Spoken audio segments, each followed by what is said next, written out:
If you want to learn about some of the volunteers that make Robeson County great, stay tuned. Carolina People's bringing it to you.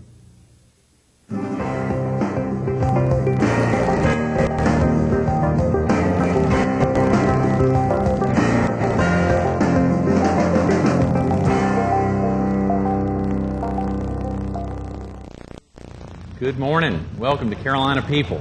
Today we're in Lumberton, North Carolina, the Robeson County Fairgrounds.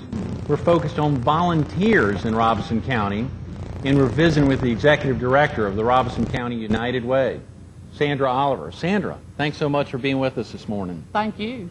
It's a great commitment all week. Obviously today, throughout the week, we've been focused on so many active volunteers throughout the county, the Robeson County Fair Board, Everett Davis and Coble Wilson. It was amazing to hear about the efforts that go into preparing for an annual county fair, and to see that all these men and women are volunteers. Angie Rogers, through the 4-H, her efforts throughout the county have been spectacular. And to think about the commitment the United Way has made to Robeson County for so many years. Your activity with the United Way here has been how many years? 13 years. Is that right? Are you a Robeson County native? I am a Robeson County native. I grew up in McDonald and got married and moved to Marietta, all the hot spots in Robeson County. Yes, those, I hate to say those are two communities that I'm not familiar with, and I'm a North Carolinian by birth, so I'm sorry I'm not aware of those two. Those are in what parts of the county? Actually, they're in the southern part of the county. Okay. Very small, but very important parts of the county. It's amazing. Geographically, such a large county. I think Robeson County is the largest county in the state. Yes, it is a large county.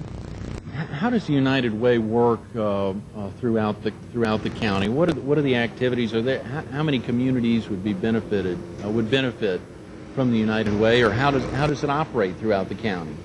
Actually, it is the United Way of Robeson County, so we do serve all of the county. Our agencies are here to serve the entire populace of the county, so we hit all the areas. And you're right, it is very large, but our agencies basically are located in Lumberton, but they provide services to each and every part of the county. Sandra, could you tell the viewers a little bit about the United Way? I'm sure a lot of viewers know about the United Way. I don't know a lot about the United Way. How is it formed, or how do folks get, how do agencies get affiliated with the United Way? How does it work? Well, our mission mostly is to raise money for health and human service agencies in the county. They must be nonprofit. They also have to apply to the United Way for funding. We have a great deal of scrutiny that the agencies must go through. We have a process that we call budget and allocations, and we depend on volunteers throughout the county to help us in reviewing the agencies and determining whether they should receive United Way funding.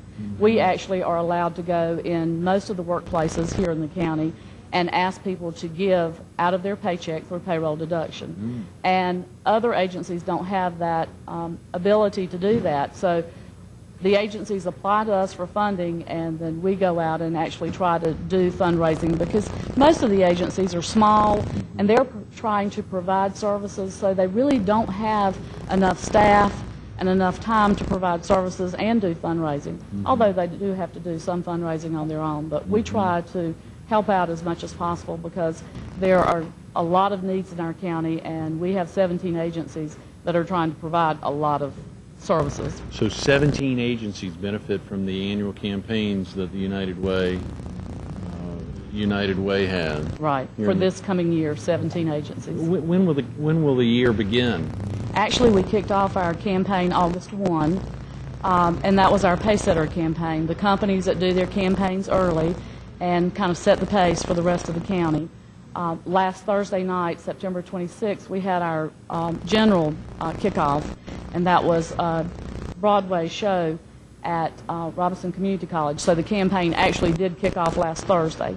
Our Pacesetters had finished their campaign, and we actually have achieved 44% of our goal just with our Pacesetter companies. Is that right? It was a great success. That's spectacular. Do you mind me asking what the goal is this year? Our goal is $600,000. Great.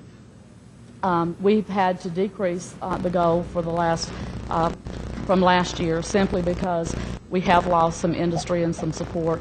but we're confident that we're going to be able to raise the $600,000 and hopefully maybe go over a little more, because our agencies truly have need for more. But we wanted to set a goal that we knew was realistic and that we could hopefully achieve. Sandra, just hearing about the United Way probably helped prompt your involvement with them, but was there anything in particular that drove you to begin your involvement with the United Way? Well, my children had started school, and I was looking for something to do part-time. This job became available, and I thought, well, a part-time job would be great. So I applied, not realizing that it was really a full-time job and more. But I think the real driving force is that it's so much fun, because I deal with lots of people who are so caring and so concerned about what goes on in our county. So I really get to see some marvelous things going on in this county. Oh yeah, very definitely. Not only through those 17 agencies that provide benefits to the county, but so many of the volunteers that are associated with the fundraising drives to be able to give something back to their communities. Whether it's, I'm sure there's so many agencies involved. Are there activities in particular that volunteers could get active with if they are? Are there needs that you have for volunteers for United Way? Oh, sure. We could never have enough volunteers, especially in a county this large. There are only 2 staff, so everything that's done on behalf of the United Way of Robeson County is done by volunteers. We have something that I referred to earlier as our budget and allocations process, where we review the agencies that apply for funding. We depend on volunteers for that. We're now in the midst of campaign, and we certainly depend on volunteers for that. Our kickoff show that we just recently held was performed by volunteers who gave lots of time and effort. So everything we do revolves around volunteer effort, because when you only have 2 staff members, it takes a lot more than that to get things accomplished in this county. Sandra, I know it. In the county this large, what about if a viewer wanted to volunteer their time or services or resources to the United Way? How could someone go about getting in touch with you? They just need to give us a call at 910-739-4249, or come by the United Way office at 202 North Chestnut Street in Lumberton.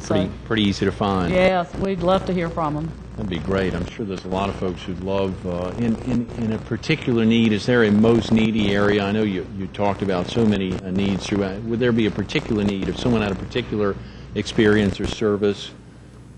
Would it be making phone calls? Would it be calling on communities? Actually, what we do is we try to find out what people are interested in doing and what they feel good about doing. If you can find someone's interest and know what they like to do, there's always possibilities out there, even if not with the United Way, the 17 agencies. We all work together, so if there's something that somebody has a very strong interest in, we would certainly send them in that direction. And all of our agencies depend on volunteers also, so there's never a talent that couldn't be used. Well, that's great. Sandra Oliver, Executive Director of the Robeson County United Way, or United Way of Robeson County. You heard the phone number. Give her a call if you think you can help out. Thanks so much for being with us this morning, Sandra. Thank you. Stay tuned for more Carolina People coming up next.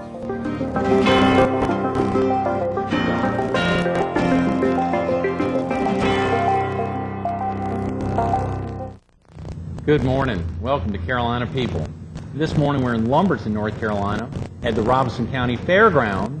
We're focused on volunteers in Robeson County, and we're visiting with the Executive Director of the Boys and Girls Clubs of Robeson County, Ron Ross.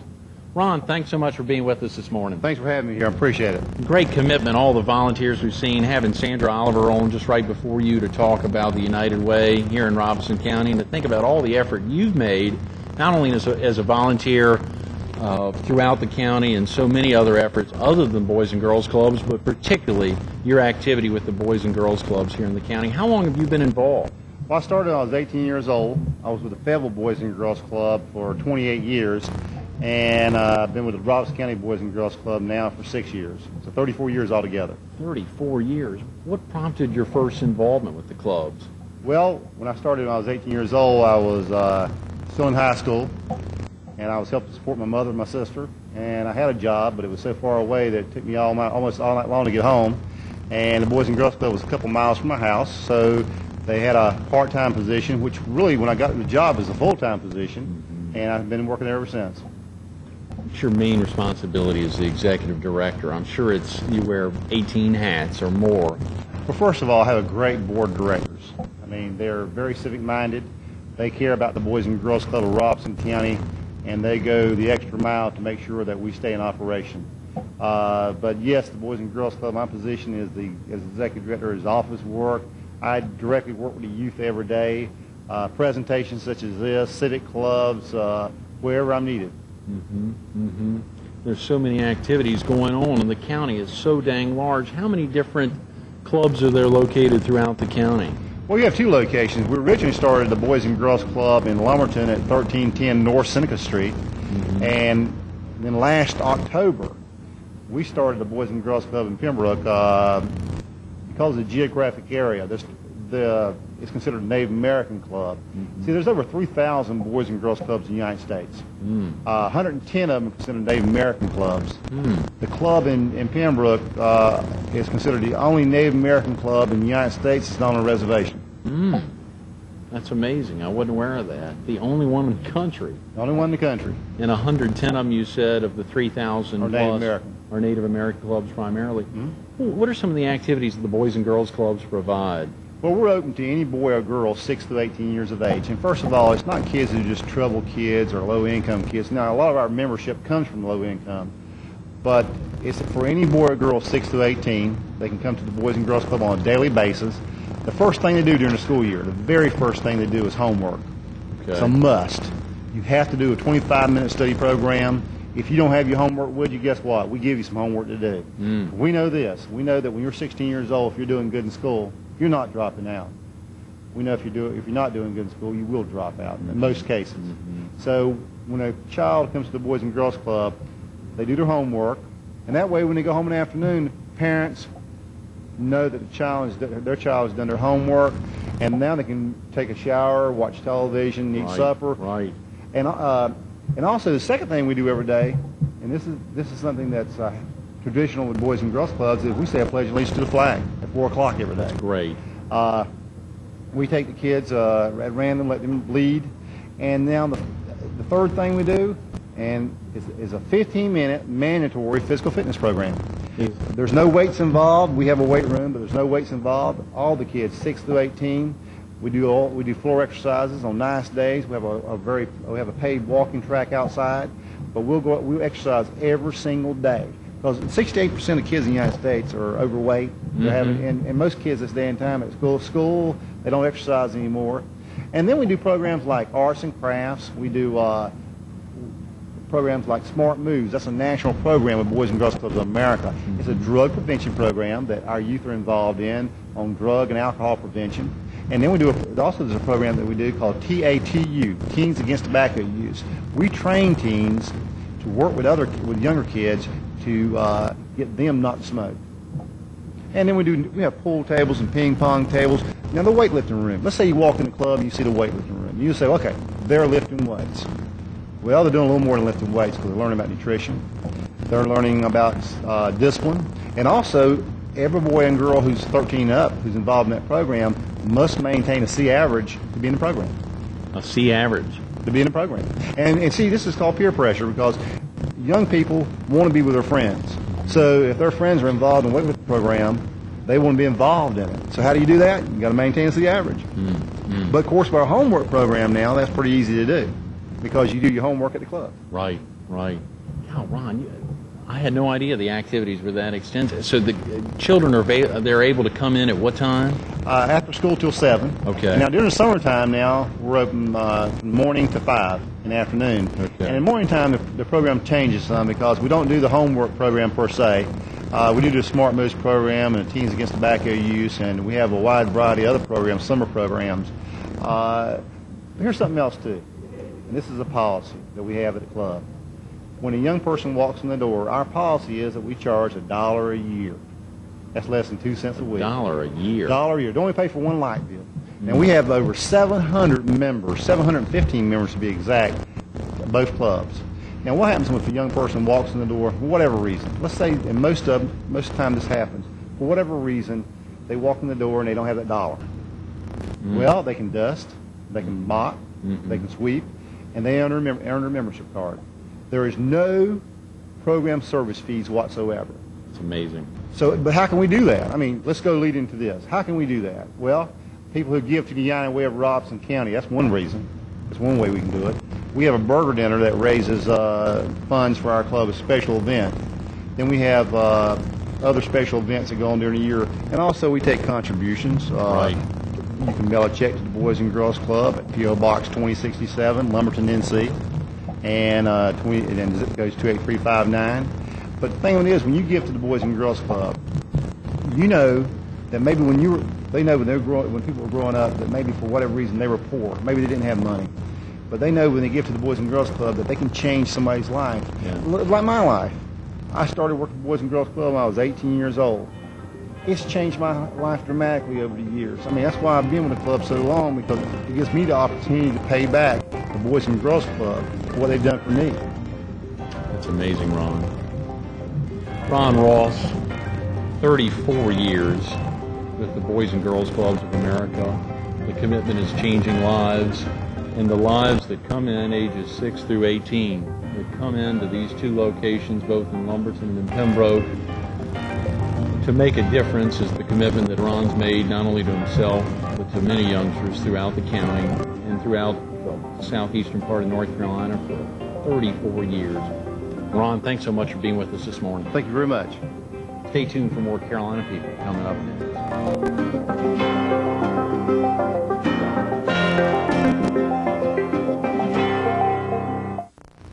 Good morning. Welcome to Carolina People. Today we're in Lumberton, North Carolina. We're at the Robeson County Fairground, and we're focused on volunteers in Robeson County. Today we're visiting with the Assistant Director of the Robeson County Church and Community Center, who also serves as their Literacy Director, Frances Thomas.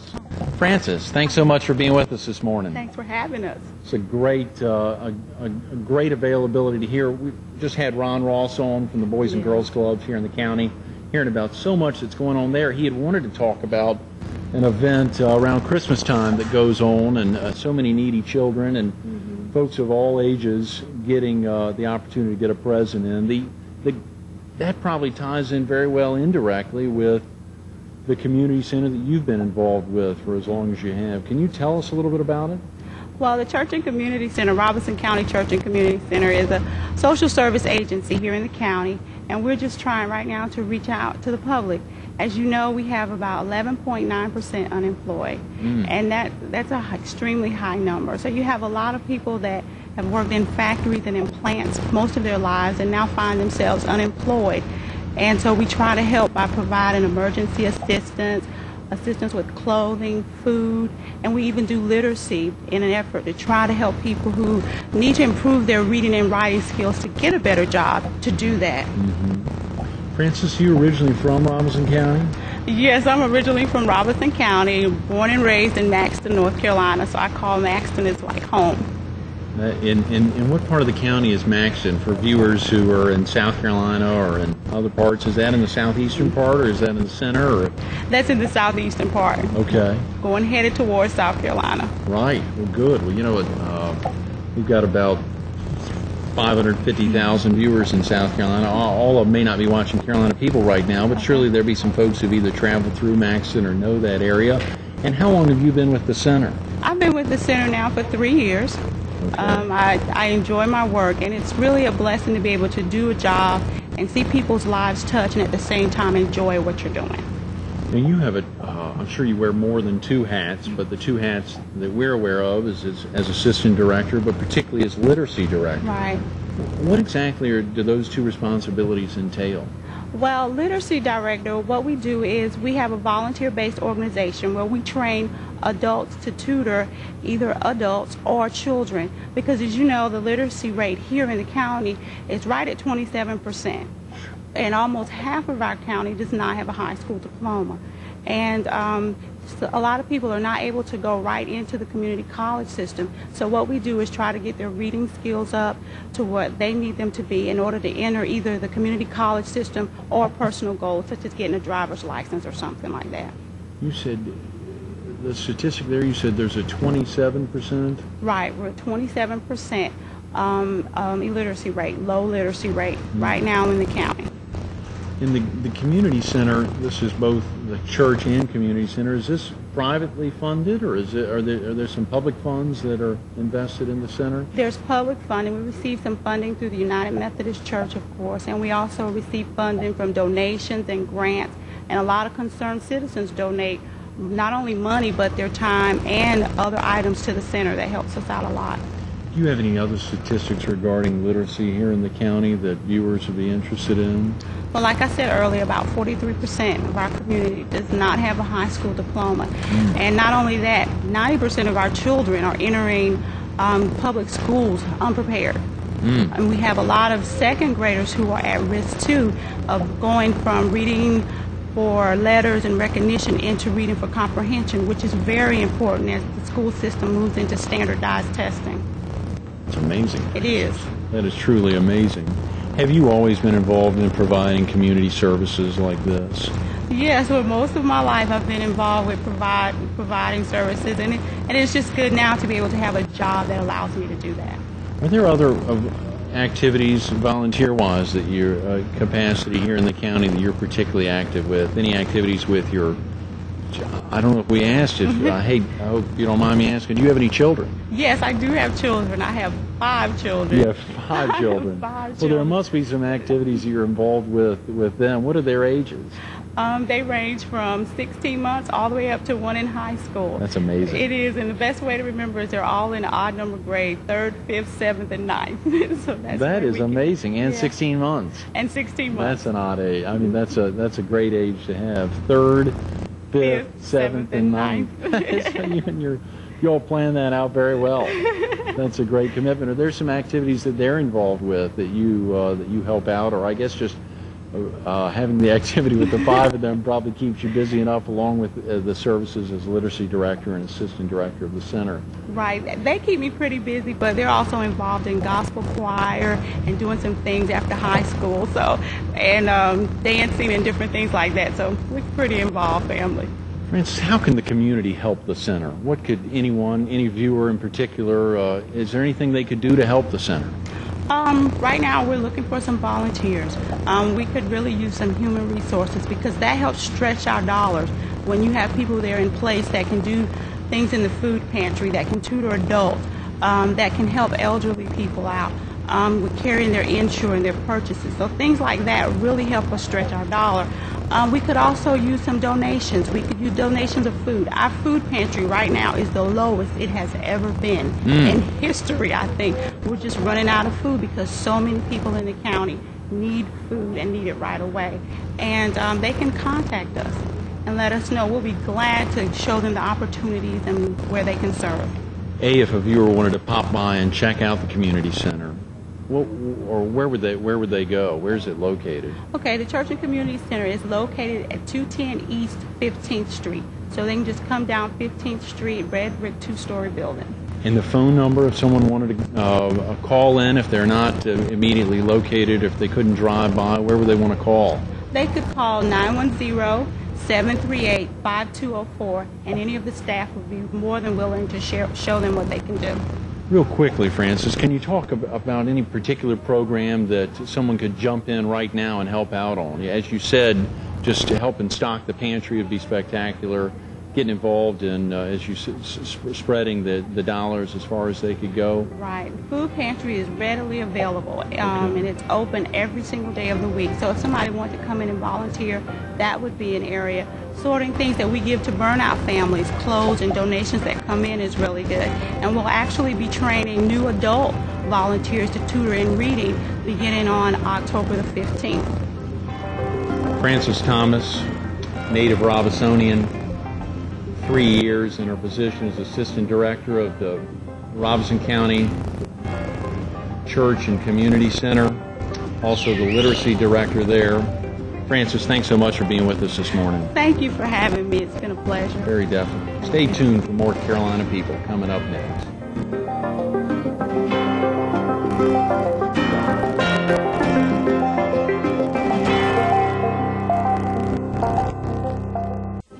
Thank you for being with us today.